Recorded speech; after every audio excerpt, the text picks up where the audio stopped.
আজ আপনাদের আমি 5টি ভোকাবুলারি শেখাবো যেটা যে কোনো এক্সামে কমন পেতে পারেন। ফার্স্ট হচ্ছে অ্যাবডিকেট অর্থাৎ স্টেপ ডাউন। অ্যাবডিকেট অর্থাৎ আপনার যে কোনো পজিশন থেকে কাউকে নামিয়ে দেওয়াটাকে অ্যাবডিকেট বলে। একটি উদাহরণস্বরূপ বলা যায়, prime minister was abdicated from her position, অর্থাৎ প্রাইম মিনিস্টারকে তার পজিশন থেকে সরিয়ে ফেলা হয়েছে, অ্যাবডিকেট করা হয়েছে।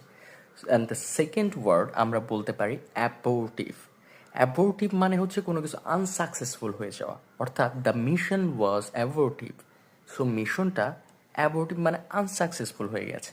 তারপর নেক্সট আমরা বলতে পারি অ্যাব্রিজ। এই অ্যাব্রিজটা খুবই ইম্পর্টেন্ট, যদি এটি রেয়ার শোনা যায়, বাট অ্যাব্রিজ অর্থ শর্টেন করা।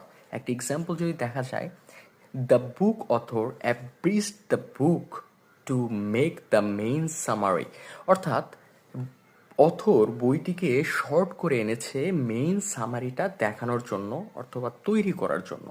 সো ফোর্থে আমরা বলতে পারি এখানে অ্যাবস্টিনেন্ট। এটা খুবই একটা মজার জিনিস, আমি এখানে দেখলাম যে অ্যাবস্টিনেন্ট। অ্যাবস্টিনেন্ট হচ্ছে নিজেকে কোথাও থেকে বিরত রাখা। Like I am trying to be abstinent from smoking for 1 month.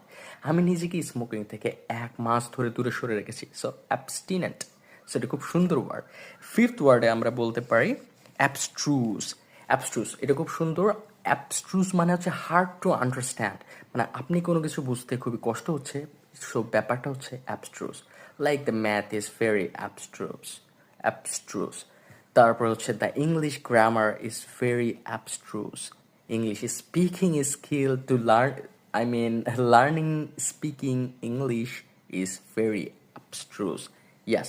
So এই 5টা আপনারা খুব সহজে শিখে গেলেন এবং বিভিন্ন পরীক্ষা আপনারা এটা কমন করতে পারেন।